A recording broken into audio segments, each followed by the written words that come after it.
안녕하세요. 4월 16일 수요일 아침의 묵상. 오늘은 역대하 29장 1절부터 19장 말씀 함께 묵상하도록 하겠습니다.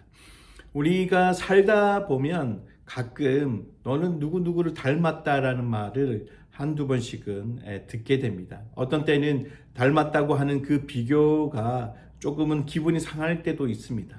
또 어떤 때는 또 기분이 좋을 때도 있습니다. 정말 마음이 그리고 또 누구나 좋아할 만한 사람과 비교를 한다면 그리고 또 닮았다 그러면 기분은 좋은 거죠. 누구와 비교가 되는 그 대상이 다른 사람들에게 좋은 평인지 그리고 내 마음에 드는지 또 내가 좋아하는 사람인지 아닌지에 따라서 기분이 좋을 때도 있고 나쁠 때도 있다는 거죠. 근데 오늘 본문에서 히스기야는 다윗을 닮았다라고 그렇게 이야기하고 있는 것 같습니다. 역대기에서 왕들에 대한 평가를 할 때 다윗의 모든 행위와 가치라고 평가받은 왕은 히스기야와 요시야 뿐이었습니다. 어떻게 히스기야의 어떤 모습 때문에 다윗과 닮았다는 말을 듣게 되었을까요? 우리는 히스기야에 대한 유명한 여러 가지 사건들, 에피소드들을 알고 있습니다. 하지만 역대기 기자는 히스기야에 대해 기록하면서 그런 사건에 대해서 거의 언급하지 않고 짧게 이야기하고 넘어가고 있습니다. 그러니까 역대하의 히스기야에 관한 기록을 보면 히스기야가 대대적인 그런 성전에 대한 그런 복원, 그리고 또 다시 한번 일으키고자 하는 그런 개혁 운동에 다 관해서는 기록을 하고 있지만 우리가 잘 알고 있는 그 히스기야의 이야기에서는 역대하는 그렇게 길게 기술하고 있지 않습니다. 그러니까 세계 최강의 군대로부터 얻은 승리나 아니면 우리가 알고 있는 해가 뒤로 물러나는 그런 놀라운 기적 체험이라는 그 사실이 다윗을 닮았다라는 이유가 아님을 이야기하는 것 같습니다. 그러니까 히스기야가 다윗을 닮은 것은 그런 엄청난 일을 겪었기 때문에 그런 것이 아니라는 거죠. 그 이유는 다른 것에 있다는 겁니다. 오늘 히스기야는 어떤 사람이냐면 남유다의 14번째 왕이었습니다. 어제 묵상한 그 아하스의 왕 아들이죠. 근데 이때 시대적인 그런 상황을 어제도 묵상해서 아시겠지만 북쪽에는 강대국 아수르가 있었고 그리고 주변에는 더 이제 강력한 왕들이 다스리는 그런 주변의 국가들이 있었습니다. 그리고 또 그 히스기야는 강대국 아수르에 의해서 북이스라엘이 멸망되는 것을 지켜봤습니다. 그리고 남쪽에는 이집트가 강성해서 아수르와 이집트 사이에서 정말 불안한 그런 나날들을 보내고 있었던 거죠. 선지자들은 그런 이스라엘을 향해서 이방 나라를 의지하지 말고 하나님만 의지하라고 그렇게 외쳤습니다. 히스기야 아버지인 그 아하스 왕은 어제 살펴봤지만 아하스는 친아수르 정책을 펴면서 아수르의 왕의 신복처럼 아들이라고 하면서 여호와의 성전의 예물까지도 아수르에게 바쳤던 일을 기억하고 있을 것입니다. 심지어 아수르의 신전을 본떠 가지고 여호와의 성전을 개조하고 거기서 아수르의 신에게 제사를 드리기도 했던 우상 숭배를 일삼았던 일화도 어제 살펴봤습니다. 북이스라엘의 왕이 악한 왕의 대명사가 바로 아합이라면 남유다에서는 아하스라는 왕이었습니다. 이 아하스와 같은 이 악한 왕에게서 다윗과 같은 선한 아들인 히스기야가 다윗을 닮은 히스기야가 나올 수 있었다는 것은 아무래도 하나님의 은혜가 아니면 있을 수 없다라고 생각이 됩니다. 자기 아버지인 아하스가 북이스라엘의 아합보다도 더 심하게 신앙적으로 패역한 자였음에도 불구하고 히스기야는 그 아버지의 범죄를 극복하고 유다를 하나님께로 돌린 훌륭한 왕이었습니다.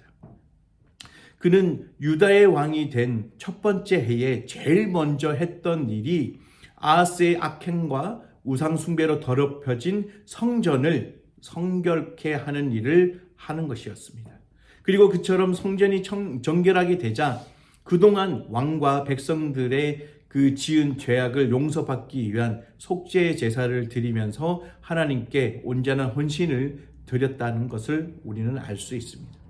역대기 기자가 이 히스기야 왕이 다윗과 닮은 점이 바로 그것이었다고 이야기하는 것 같습니다. 여호와 보시기에 정직하게, 여호와의 보시기에 옳은 일을 했다라고 이야기하고 있는 것 같습니다. 그러니까 정직이라는 것은 정말 꾸밈이 없고 그리고 거짓이 없이 올바르고 곧은 것을 이야기한다고 합니다.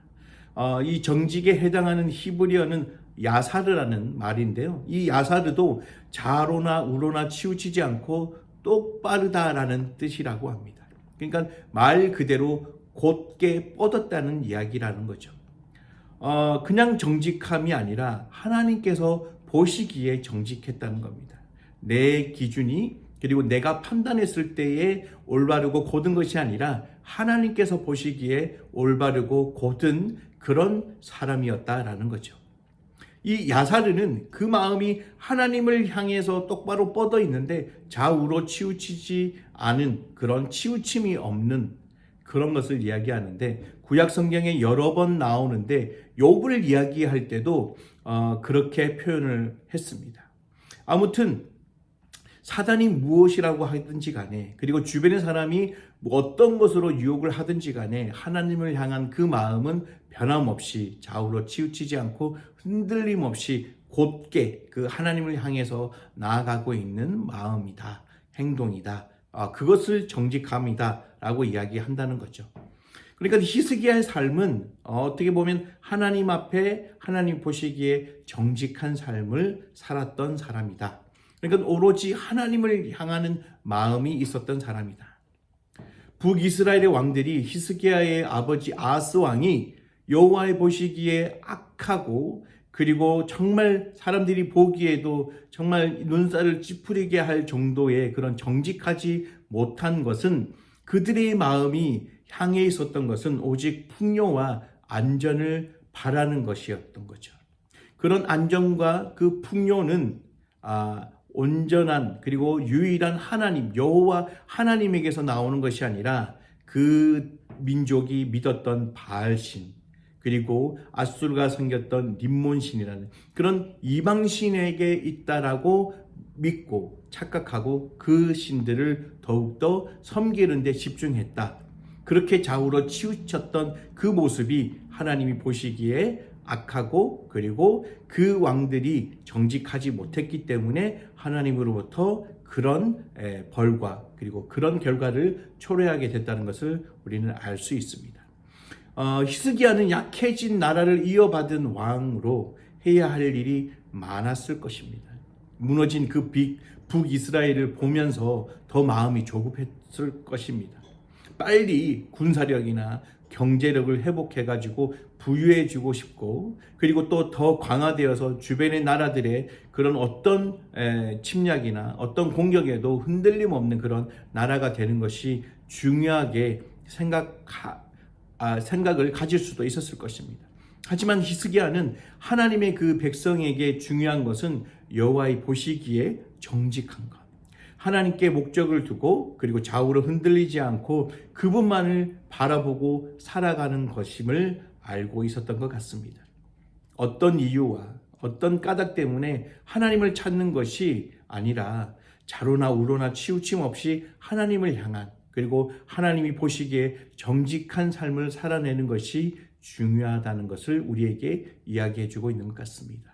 아무리 어렵고 그리고 아무리 긴장되고 떨리고 정말 너무나도 춥고 하는 그런 상황 속에서라도 우리는 내 주변에 있는 것들에 눈을 돌리는 것이 아니라 오직 하나님을 생각하고 하나님의 뜻과 하나님의 의를 그리고 또 하나님의 그 목적을 또 하나님께서 원하시는 것이 무엇인지 먼저 고민해 보는 것이 바로 하나님께서 보시기에 정직한 신앙인이 아닐까 생각을 하게 됩니다. 오늘 하루 저와 여러분들도 하나님 앞에서 내가 생각했을 때 정직한 그런 모습이 아니라 하나님이 보셨을 때의 정직한 모습으로 살아갈 수 있는 오늘 하루가 되셨으면 좋겠습니다.